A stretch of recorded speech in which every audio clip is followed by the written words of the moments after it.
acara utama kita, Ki. Saya ada 3 pertanyaan, mungkin nanti Ki bisa elaborasi gitu. Nah, Ki Hajar mengatakan bahwa pendidikan itu menuntun.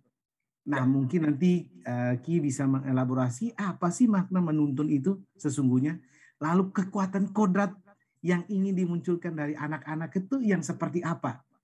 Nah, kemudian saya masih ingat waktu kita pertemuan ketiga gitu ya, Ki ya. Waktu kekuatan sosial budaya itu menjadi kekuatan bangsa Indonesia dalam mendidik anak-anak menjadi bagian dari masyarakat.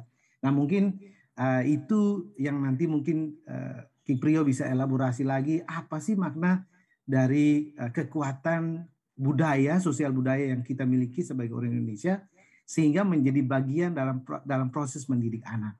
Nah, lalu yang terakhir ini adalah Ki Hajar berbicara mengenai pendidikan yang berpihak kepada anak. Nah, mungkin bisa dielaborasi seperti apa sih pendidikan yang berpihak kepada anak yang pernah dialami oleh Ki dan teman-teman waktu di Taman Siswa. Nah, itu mungkin sebagai pertanyaan pemantik Ki untuk Ki Priyo memberikan resonansi positif, energi yang positif terkait dengan filosofi pendidikan Ki Hajar Dewantara. Monggo Ki, saya persilahkan. Ya. Assalamualaikum warahmatullahi wabarakatuh. Ini pertanyaan yang sangat bernas dari Pak Simon. Terima kasih sudah ada guide-guide pertanyaan ini. Akan saya jawab bahwa yang dinamakan menuntun oleh Ki Hajar itu ya Tut Uri Handayani itu, ya Tut Uri Handayani itu guru itu hanya mengembangkan, memfasilitasi. Jadi guru itu hanya fasilitator, ya. Guru itu fasilitator, guru itu bukan instruktur kalau di dalam pendidikan merdeka oleh Ki Hajar, ya. Jadi Tut Uri Handayani itu anak itu dianggap oleh Ki Hajar nih juga sekaligus menerangkan mengenai kodrat itu. Ki Hajar itu memberikan sistem Among, sistem pendidikan Ki Hajar itu kan sistem Among, ya.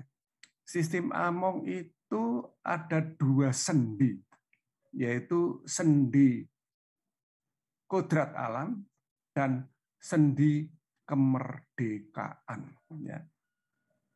Yang namanya kemerdekaan, yaitu sang anak itu secara kodrati itu sudah ada waktu lahir, itu sudah ada, ya, sudah ada bakat-bakat yang terpendam, ya, talenta-talenta itu sudah ada. Lalu guru fasilitator harus pandai mengungkap si anak itu, bahkan secara person dia itu bakat talentanya di mana, kemudian minatnya seperti apa.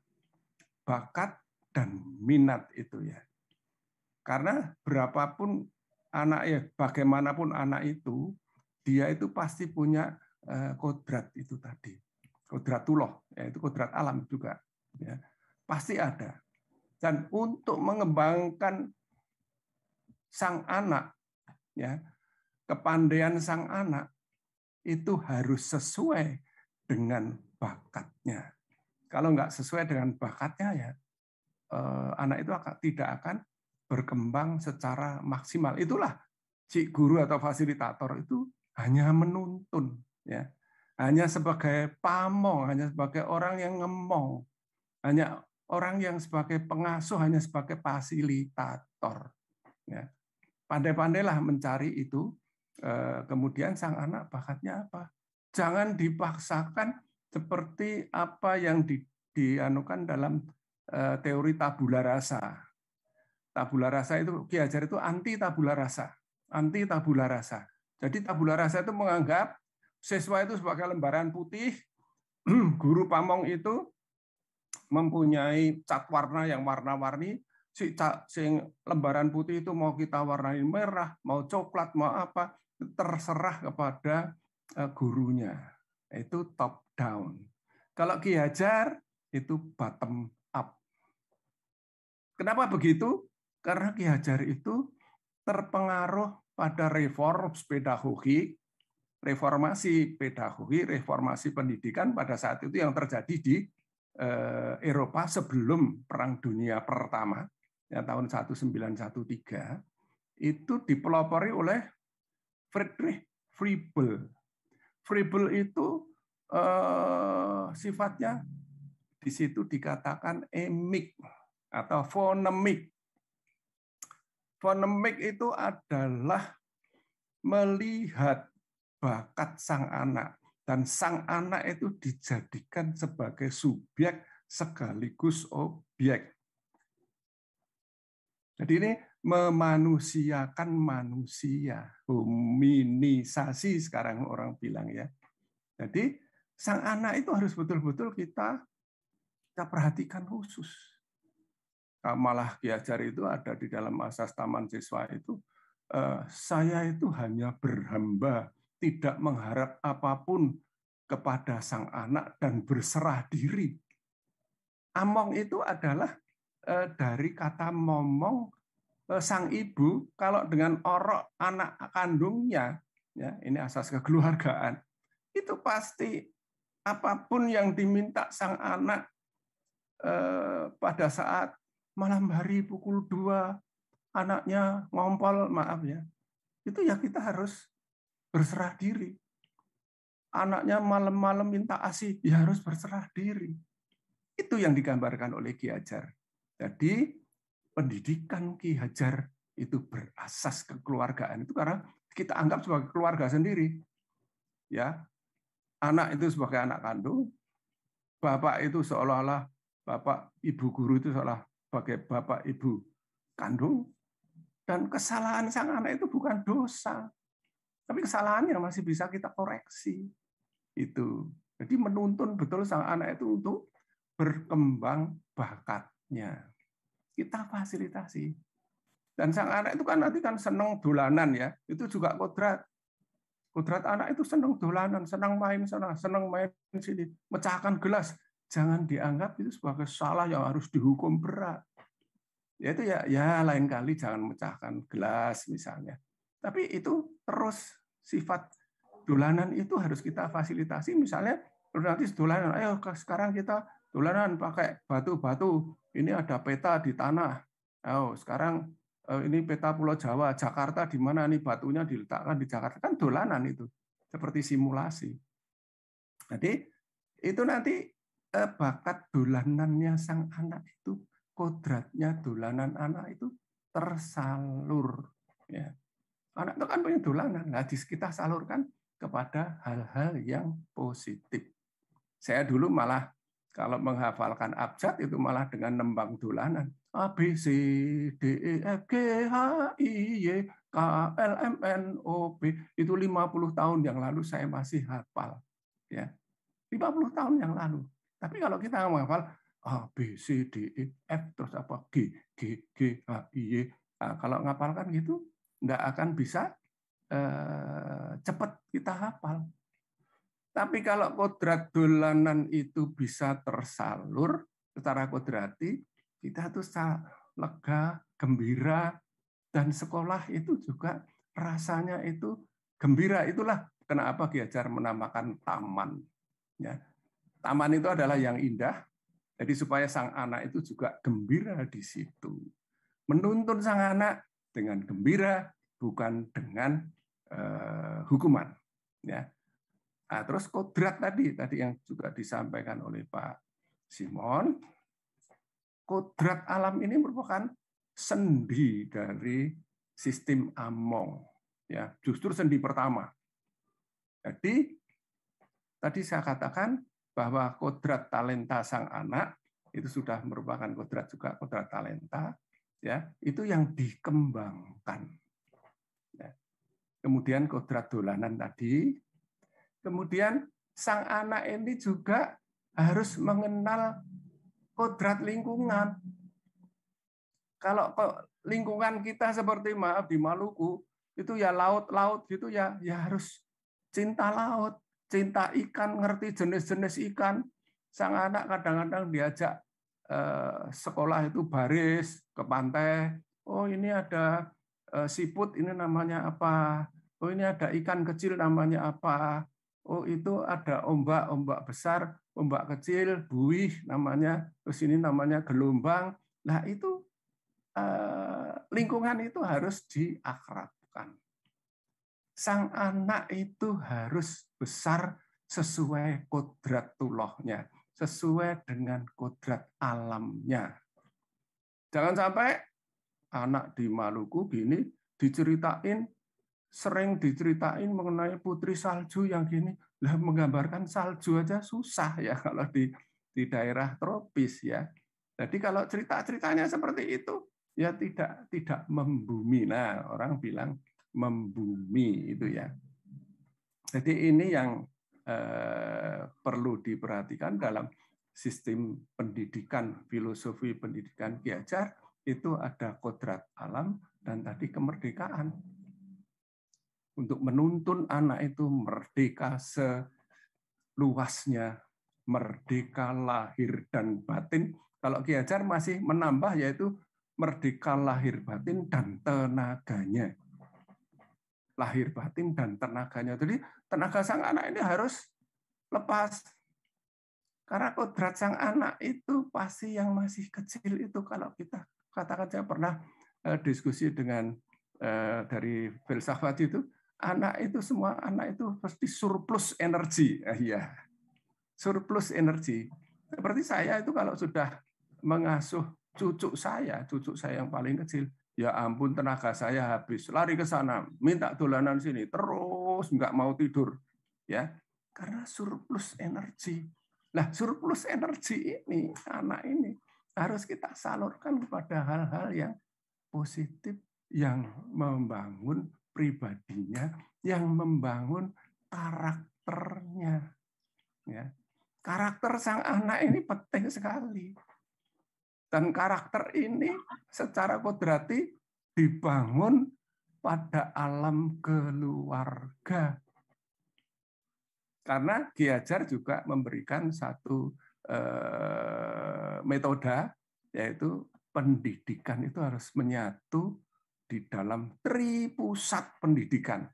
Trisentra, ada yang bilang trisentra, yaitu pendidikan alam keluarga, pendidikan alam sekolah, dan pendidikan alam masyarakat, atau kadang-kadang disebut pendidikan alam pemuda.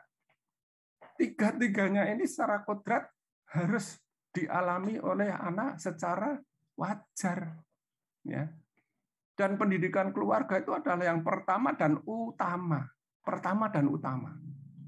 Kalau di dalam pendidikan keluarga, anak itu sering dibully, sering diejek, sering dimarahin, ya kalau nanti dia pribadinya jadi orang yang minder, kecil hati, apa-apa takut gitu.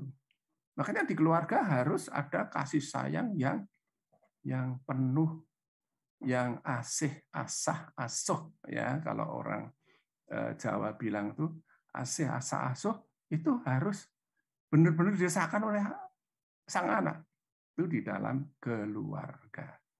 Nah, di dalam alam sekolah, itu orang tua menitipkan pada sekolah untuk diberi pengetahuan ilmu. Kalau Pak Ustadz bilang nanti ilmu yang amaliyah gitu ya. Jadi ilmu yang bisa digunakan untuk amaliyah. Ya. Itu. Jadi di sekolah itu ilmu. Tapi nanti di pendidikan masyarakat itu sang anak nanti learning by doing, ya. Jadi di masyarakat, di alam pemuda itu ada di pramuka, ada di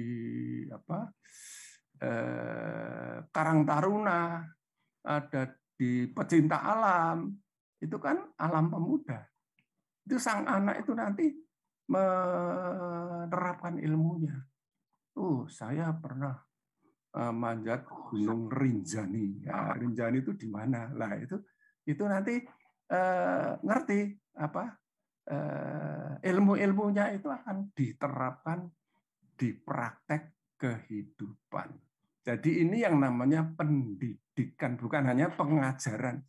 Pengajaran itu kan hanya memberikan ilmu, tapi pendidikan itu memberikan ilmu bagaimana menghadapi kehidupan. Lain ya pengajaran sama pendidikan. Jadi pendidikan itu adalah lebih komplit lagi. Nah, ini yang dinamakan pendidikan tripusat. Alam keluarga, alam sekolah, alam masyarakat. Nah, tiga-tiganya ini harus kondusif. Katakanlah dia keluarga terhormat, ya sudah keluarga yang harmonis, sekolahnya sekolah unggulan. Tapi kalau di masyarakat dia tersangkut narkoba, maaf ya, masa depannya buram dia. Tidak akan bisa nanti mencapai karier yang baik. Demikian juga kalau dia sekolahnya sekolah unggulan, di masyarakat dia ketua gugus depan pramuka misalnya gitu. Tetapi keluarganya broken home, tidak akan mendukung karakter dan karier sang anak. Sebaliknya juga, di keluarga dia keluarga harmonis, dia pimpinan di masyarakat kampung, dia pimpinan Karang Taruna misalnya. Tapi sekolahnya keliru memilih teman, suka tawur, seneng bolos, ya nanti juga karakter dan hari depan sang anak ini juga tidak akan terjamin. Oleh karena itu, secara kodrat, sang anak itu dipengaruhi oleh 3 lingkungan tadi. Alam keluarga, alam sekolah, alam masyarakat. Ya. Nah, kemudian apa yang disampaikan Pak Simon tadi juga mengenai sosial budaya. Nah, ini kebetulan. Kebetulan itu metode-metode Ki Hajar itu kan sudah diungkap ya, sistem AMO yang Pak Simon nanti kalau waktunya mau habis saya diberitahu ya. Ya. Kita masih punya waktu 15 menit. Setelah itu nanti kita buka untuk tanya jawab. Oke. Ya, monggo, lanjut. Ya. Nah ini sosbud ini, sosial budaya ini. Ki Hajar kan punya sistem AMO, punya tripusat pendidikan dan lain-lainnya. Ini sekarang kita baru menggali, yaitu metode Ki Hajar namanya Sari Swara. Sari Swara, ya boleh di Indonesia kan Sari Swara atau Sari Swara.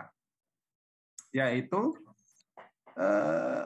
ya ajaran Ki Hajar itu sekarang tuh kita itu baru mengumpulkan, karena Ki Hajar itu tidak sempat khusus menulis buku mengenai pendidikan, menulis buku mengenai kebudayaan, menulis buku mengenai politik dan lain-lain. Enggak. Ki Hajar itu nulis di sana, nulis di Belanda, nulis pidato di Jakarta, kemudian pidato di RRI. Itu kita catat, kita pelajari, kita rangkum. Oh, ini toh ajaran Ki Hajar.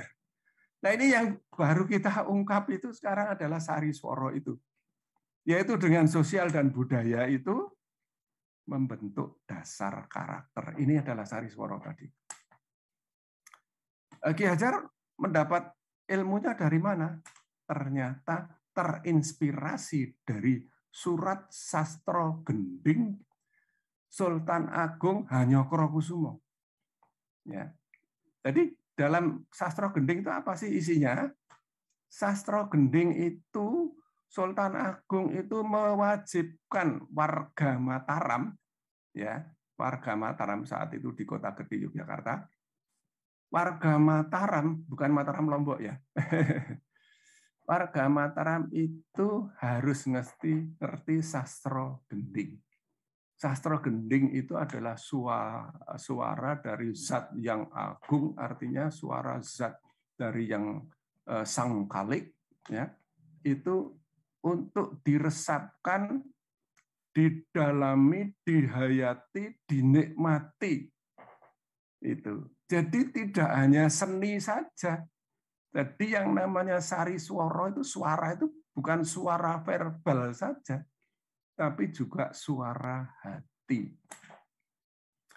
Jadi nanti dengan mata pelajaran seni budaya dan sosial ini nanti akan membentuk karakter sang anak, karakter keindonesiaan.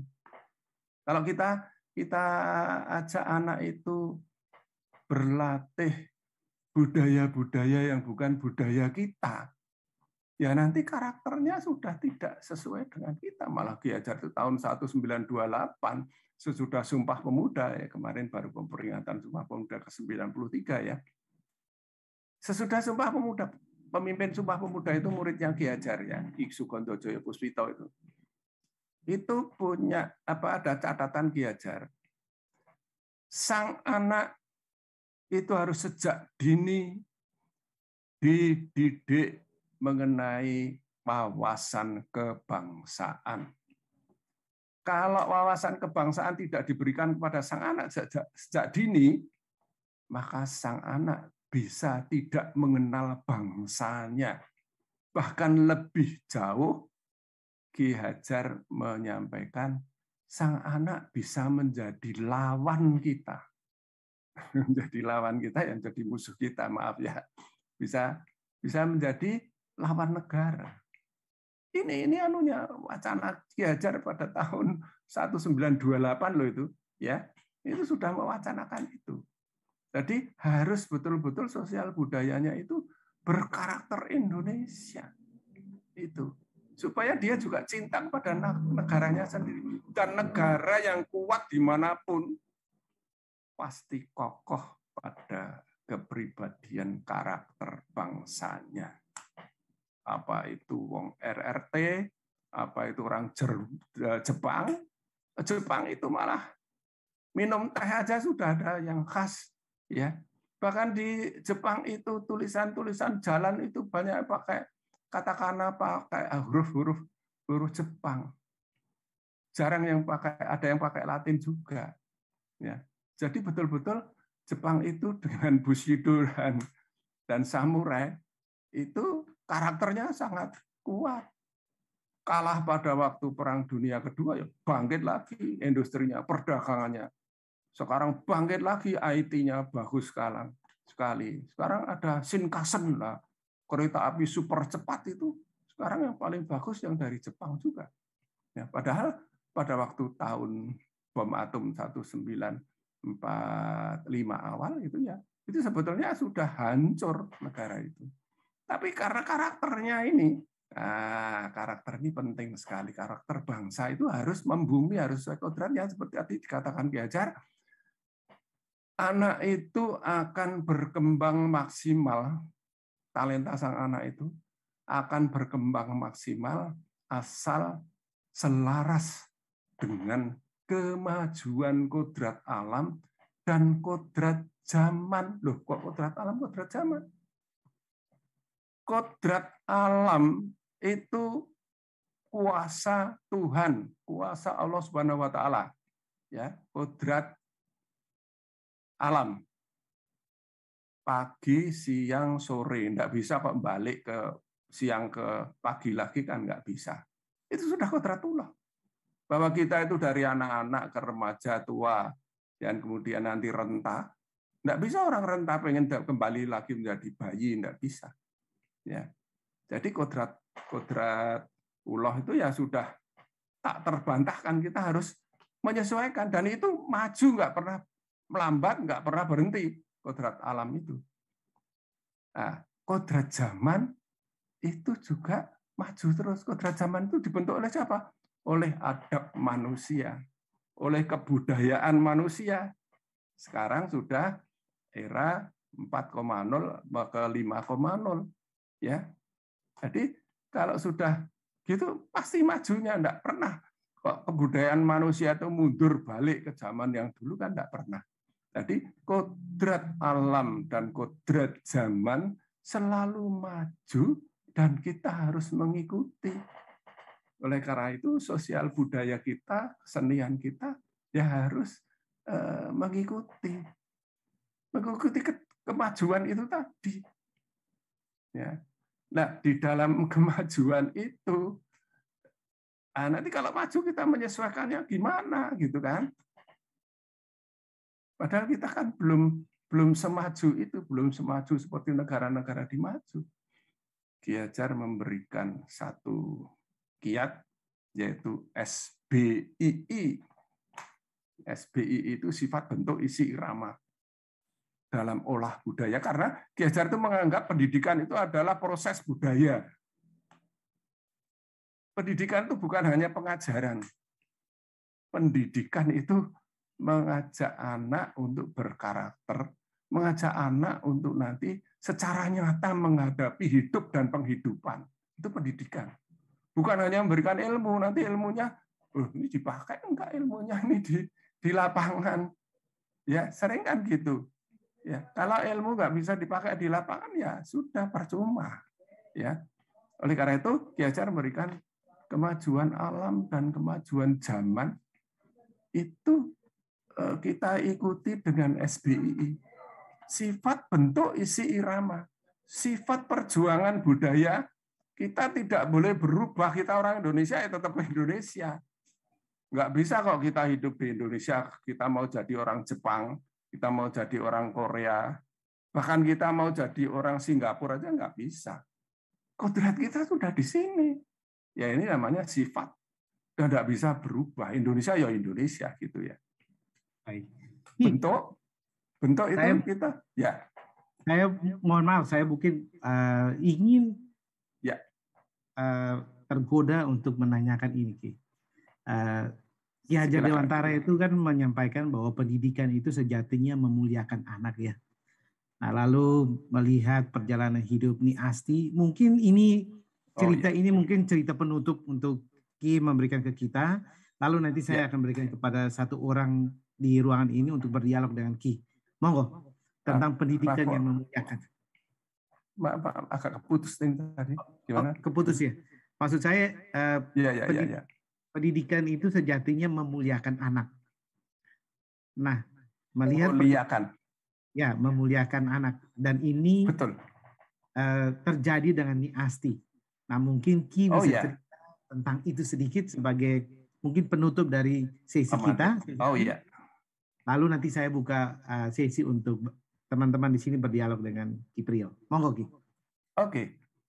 Ki Hajar itu sistem Among itu terinspirasi dari kasus yang terjadi di Nederland, tepatnya di Den Haag. Ya, Ki Hajar kan dibuang tahun 1913, ya. Sampai di sana itu pun membawa istri. Sampai di sana lahirlah putri pertama namanya Ni Asti Wandansari. Kemudian ditambah oleh Dosdeker sahabatnya yang juga dibuang di sana, tak tambahin namanya Supati, Sutapi pakai Gili Suci gitu, Sutapi Gili Suci gitu, ditambahi lagi jadi namanya panjang. Ya, ini cewek yang pertama ini pada saat itu ini sesudah lahir anak pertama biaya untuk hidup di sana terasa mepet, ya, karena subsidi dari pemerintah kolonial itu hanya untuk Ki Hajar seorang, Suwardi waktu itu namanya masih Suwardi. Untuk Suwardi seorang, istrinya tidak dikasih subsidi, apalagi anaknya nggak dikasih, sehingga Nyi Suwardi ini kemudian mengajar di Kindergarten Froebel Institute. Nah, disinilah Ki Hajar berkenalan dengan ajaran-ajaran Froebel, kemudian mengajak Ki Hajar untuk, sudah sekarang belajar pendidikan gimana? Akhirnya Ki Hajar menempuh pedagogi di sana dan mendapat Hofakte atau akte tinggi sebagai guru Eropa. Ya, itu. Ki Hajar suatu ketika itu sedang mengajar di kindergarten itu. Ki Hajar sendiri sama Ni Asti yang sudah bisa belajar berjalan tapi masih terseok-seok itu nangis, minta ini, minta itu, dan lain-lainnya. Padahal saat itu Ki Hajar sedang kejar tayang. Kalau orang wartawan sekarang ya, Ki Hajar kan mendapat honorarium tambahan dari nulis-nulis di Dagsblad atau harian-harian di negeri Belanda. Menulis gitu kan, wah ini harus kejar tayang, ini harus cepat-cepat. Diganggu putrinya yang namanya Ni Asti Wandansari Sutapi Asti Kili Suci itu malah ditambahin Jimating Taman Siswa gitu ya. Karena ini yang memberikan inspirasi kepada Ki Hajar mengenai Taman Siswa dan pendidikan sistem Among. Ya, kemudian Ki Hajar itu karena dikejar tayang, ada beberapa tulisan yang harus disampaikan untuk mendapat honorarium. Ini sang anak ini karena nangis, terus diangkat, diletakkan di luar rumah, di teras rumah, diletakkan, terus diem anaknya. Dasar kan tenang, Ki Hajar ngetik, ngetik, udah jadi, udah dikirim, udah selesai, baru ingat, loh, Asti tadi di mana ya anak saya? Oh iya, saya letakkan di luar. Ternyata sesudah di luar ditengok, itu sudah kedinginan biru-biru kulitnya. Ya, lupa bahwa pada saat itu adalah musim winters. Salju-salju berterbangan di luar rumah. Betapa dinginnya. Nah, Forsten itu ya, sakitnya yang namanya Nyi Asti itu hampir pingsan, dilarikan ke rumah sakit, sampai sana dimarahin oleh dokternya. Ini gimana anakmu kok sampai begini? Saya lupa kalau ini musim winters anak saya diletak. Jangan lagi begitu ya gitu ya. Dirawat, akhirnya Nyi Asti ini ceritanya sudah sehat. Terus Ki Hajar berujar janji, nduk kowe arep tak mulyakan selawase, saklawase. Nak, kamu mau saya muliakan selamanya. Terjadi betul. Kebetulan saya yang terakhir itu sampai Nyi Asti wafat itu pada usia 99 tahun. Padahal adik-adiknya sudah habis semua.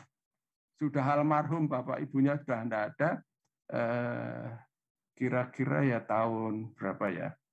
2018 atau 2019 baru wafat pada usia 99 tahun. Ini Asti Wandansari Sutapi Asti Kili Suci itu ya. Itu baru wafat itu. Dari situlah kemudian Ki Hajar punya metode sistem Among.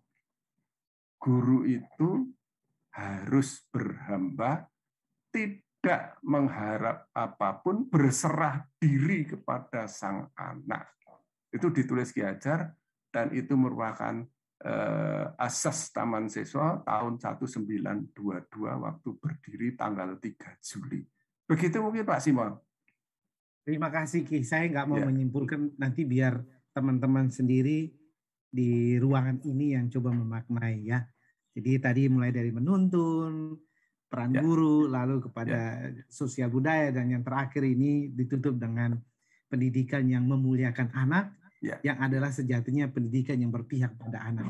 Betul. Seperti itu. Nah, saya akan berikan kesempatan kepada satu orang di ruangan ini untuk berdialog, tapi syaratnya begini Bapak Ibu yang ada di ruangan ini. Saya mau yang berdialog itu hadir secara utuh. Jadi bukan baru masuk, lalu ingin bertanya. Siapa yang benar-benar menyimak dari tadi awal di ruangan ini bertanya. Lalu pertanyaannya pertanyaan yang reflektif kritis, bukan yang teknis. Jadi sekarang Ibu Noviani sudah ada di layar. Saya minta pertanyaannya yang reflektif, kritis, bukan teknis. Silakan Ibu Noviani. Terima kasih waktunya. Selamat siang Bapak. Perkenalkan, saya Noviani, DGP dari Kabupaten Tulungagung, Provinsi Jawa Timur. Pemaparan yang sangat luar biasa membuka wawasan saya terkait dengan pemikiran dari Ki Hajar Dewantara, pendidikan Ki Hajar Dewantara. Yang ingin saya tanyakan, di saat pendidikan Ki Hajar Dewantara tadi disampaikan ada sistem Among, dan saat ini Kementerian Pendidikan menggebu-gebu terkait dengan sistem Among tersebut. Menurut pandangan dari Bapak, apakah langkah sistem AMONG yang diambil kementerian saat ini sudah benar-benar sesuai dengan apa yang diajarkan oleh Ki Hajar Dewantara. Terima kasih. Oke. Langsung ya. Tentu saja sesuai sekali. Saya nggak sempat menceritakan mengenai sistem AMONG, mohon maaf karena waktunya sempit. Jadi sistem AMONG tujuan utama, ya, grand planning-nya itu adalah tujuan terakhirnya itu memerdekakan jiwa sang anak lahir dan batin, tenaganya dan tenaganya. Jadi sangat sesuai sekali. Ya, karena tujuan akhirnya itu memerdekakan jiwa sang anak. Nah, sekarang adalah merdeka belajar. Saya pernah juga menyampaikan ke Dirjen Bud dan juga Mas Nadiem bahwa sebetulnya yang paling tepat itu memberikan sang anak itu belajar merdeka. Karena yang semula dia hanya tergantung orang tuanya, sekarang dia belajar merdeka harusnya. Tapi katanya wah sudah terlanjur merdeka belajar, ini sudah dipatenkan ya. Ya sudah, enggak apa-apa, tapi saya lihat arahnya dari apa yang disampaikan atau yang kebijakan dari Kemdikbud sudah sangat tepat. Memang itu nanti sang anak itu diharapkan bisa merdeka sesuai kodratinya itu. Bakatnya, alamnya, menyatu. Ya memang gitu. Kemarin Mas Nadiem juga ke Taman Siswa malah ikut dolanan, ikut nembang, ikut nari-nari ya. Karena memang kita harus gembira gitu, harus gembira. Nah, di dalam tembang itu ada kata-kata yang apa ya, mengenai bagaimana olah tani, bagaimana kita itu menghadapi binatang, misalnya ayam diapain, itu tembang-tembang itu ada semua di situ. Dengan dolanan, dengan kinderspel, tapi kita memberikan pelajaran yang bernas, ya, yang bernas. Itu, ya, jadi gembira dan merdeka. Sang anak itu boleh memilih, ya, boleh memilih. Tapi kita harus handayani. Kalau milihnya itu berbahaya, ya kita harus handayani supaya dia itu jangan sampai terpleset di jurang. Ya, itu handayani, tuturi, handayani. Kita hanya fasilitator, hanya tuturi aja. Ya, kita bukan instruktur, ya, tapi kita adalah fasilitator yang memberikan fasilitasi pada sang anak supaya bakat dan minatnya tersalur secara merdeka lahir dan batin. Ya, itu. Terima kasih Ki. Semoga ini menjawab keresahan dari Ibu Noviani dan terjawab.